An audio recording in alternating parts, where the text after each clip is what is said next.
Hello, Christmas is coming. Have you got it all organised?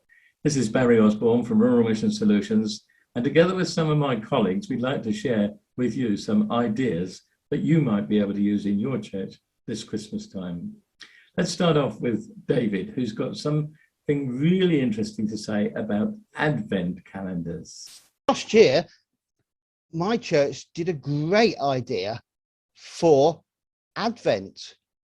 They produced a village Advent calendar. Notice boards, shop and house windows were used throughout the village, and each day an A3 poster was put up, and people were given spotter sheets and were encouraged to look for that day's picture, that day's poster on that there. People who took part, they recorded down how many that they found, and we were planning this year to give a prize to the one who finds the most. If you have a village school, as we did, they're often happy to join in.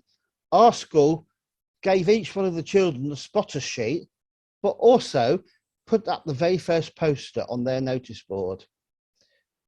If you don't have enough people in your church to put these pictures up, you might be able to use members of the Parents and Teachers Association, the parish council, or even local shops and other village organisations who will join in the fun. The more people get involved, the better. We can supply you with 24 A3 posters, each with a Bible text and also a picture which tells a story from Genesis to the Magi. And your church can proclaim the gospel this Christmas by creating a village Advent calendar. Thanks, David. That was great. Let's move on and ask Gordon if he would tell us something about how to use your Christmas tree and turn it into a cross. From the child in the crib to the Christ on the cross, only a matter of time. Hello, I'm Gordon Banks, Chair of Trustees of Rural Mission Solutions, and adding something into this timely tips for Christmas. And so how do we help people make that important journey from Christmas through to Good Friday onto the resurrection on Easter Sunday? One of the ways that you might want to do that is to ensure that your crib scene has a cross in it, maybe looking like a bit of lumber at the back. You'll see some very famous pictures and paintings from historic paintings, and you'll see a shadow of the cross hanging over them. Just a reminder there of where this journey is taken to us.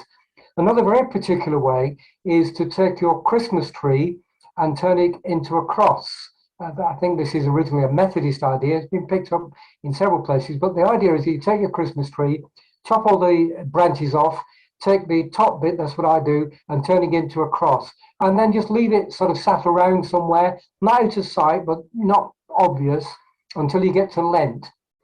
And then during Lent, it's brought out and placed in a prominent position. And maybe that during each week of Lent, you might want to add an artifact of a Lord's Passion, a spear, a sponge, a set of ladders, bag of money, something like that reminds you of the story of Jesus' journey to Golgotha. And then on Good Friday, however you say your prayers or devotions on Good Friday, you could use this cross as a focus.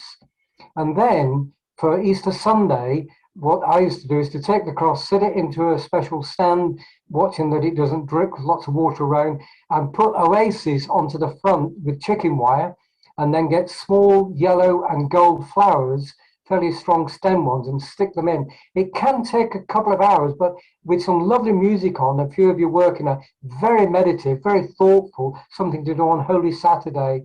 You know, it's a lovely meditative process.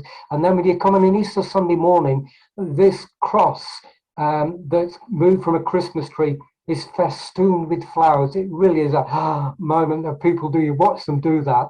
Other people have actually put one outside and just left the chicken wire on and have a bucket of flowers there, and anybody comes by can actually take a flower and pop it into the chicken wire as well. Once you get the basic idea, you know, you'll come up with all sorts of different ways that you can make use of it. And again, information and about how you can move forward with this on our website. So the child in the crib to the Christ on the cross. How do we help people make that journey? Thanks, Gordon. I'd like to say something about quizzes. I wonder how much you know about the Christmas story or how much you know incorrectly. You know, nativity stories and dramas often use things that we've picked up as a tradition, but don't bear witness to the truth from Scripture. So I've got a quiz and it's available on our website, and I invite you to use it. You could do it in various ways. Think up how you might like to do it. And just in case you don't know the answer, I'll give you an answer sheet as well. One of the great ideas at Christmas is to put up a tableau or something like that. If you could make large cutout pictures of shepherds and sheep or angels or whatever, you need a Mary and a Jesus and a crib. Obviously, all of those things you'll need.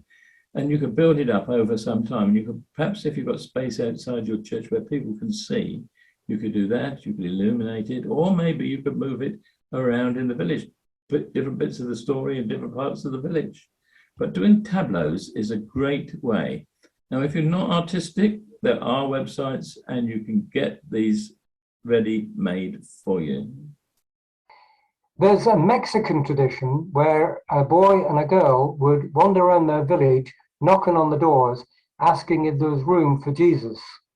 The Church Army evangelists some years ago picked this idea up and developed it so that small figurines of Mary and Joseph may be made out of wood or of knitted is a very popular way, and sometimes a donkey accompanies with them. I know a donkey is not mentioned in the scriptural story, but we know what we mean. And some have actually added a sheep. And so the idea is that the Mary and Joseph and whoever's traveling with them stay with a couple or in a family home, or maybe a care home or a factory. Schools love this as well. They can go around the classrooms. That's the great thing about it. It can go spread out right across your community. Folks love engaging with it. I mentioned sheep, and one of the ways that we did this one time is one of the sheep was remained behind afterwards. And the idea is it starts on Advent Sunday, travels right the way through Christmas, and then Mary and Joseph and donkey, sheep, whoever, then eventually end up back on Christmas Day or whenever your crib service or whatever. And the sheep thing, you see, because then you invite people back and say, can you make sure the sheep come back? And so that's another spur to come on as well. Lots of information how you can organise it and draw up a rota and a list. Sometimes when people have had with Mary and Joseph with them, they've written a little diary that's gone like a travelogue. I'm there just to tell you some of that's so funny. The things that Mary and Joseph have got up to during the night. You don't want to know. Really, it's quite, and some have taken photographs of where they put Mary and Joseph as well. So there's all sorts of fun ways you can expand this out once you get the basic idea. So a Posada, brilliant idea, starting in Advent and running on through till Christmas. Just one more idea from me, and that's about having a Christmas trail. Now, the best one I ever heard of was put on by a friend who lives in East Anglia, and he's in a village situation, and he started off with children and a few adults going around looking for the baby Jesus. The question was, is the baby Jesus here? So they started off in the churchyard where there are a number of people dressed as shepherds. I don't think they had any sheep, but you could build it up if you wanted. And so they asked the shepherds, is the baby Jesus here? And they say, no. You might like to take a look at the Methodist chapel down the road. So everybody went off to the Methodist chapel and there found some people dressed as angels singing some carols. So when they stopped singing, the children asked, is the baby Jesus here? And they say, no. You might like to try the pub down the road. It's possible that he's there. So they trotted off to the pub. And again, when they go in, they ask the question all together, is the baby Jesus here? And the landlord says, no, it's not here. I think he might be down the road, and suggested an address that they could go to. So they trot off to the address. Obviously, you've got to get everybody primed to do this, including the pub. And so they go off to this address, and they can go down a passageway outside of the house, and they can find behind the house there was an open garden shed, and it had been beautifully decorated, and made to look like a stable. So they ask, is the baby Jesus here? And they say yes, and tell the story. And then when they've done that, they were given hospitality inside before. Perhaps they could sing some carols. So as an idea, Christmas trail. The week before Christmas, the children are up a height. You've got to get those last presents sorted, maybe down from the loft, wrapped up. What are you going to do?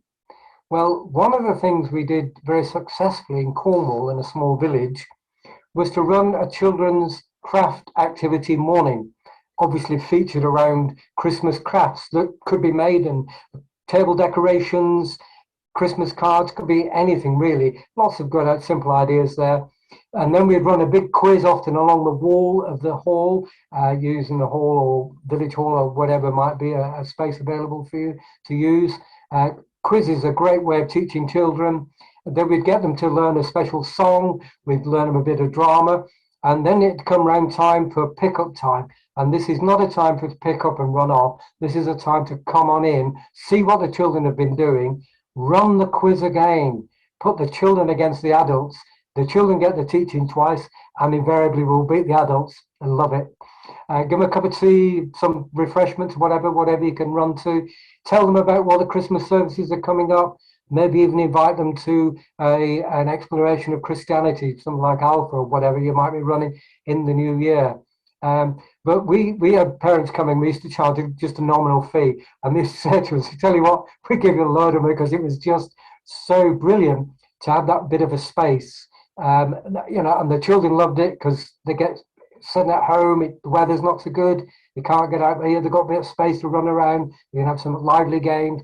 The teachings, it's an absolutely win-win. A lot of work that close to Christmas. We even ran one on the 24th of December. A lot of work, but the dividends are really fabulous. The one in Cornwall is still running some 25 years on, so that tells you that something's working well there, isn't it, as well. So children's craft activity Christmas morning.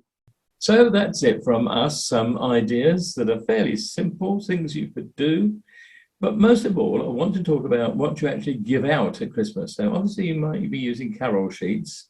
Make sure they're decent ones, not last year's that are all damp and dusty and not very nice.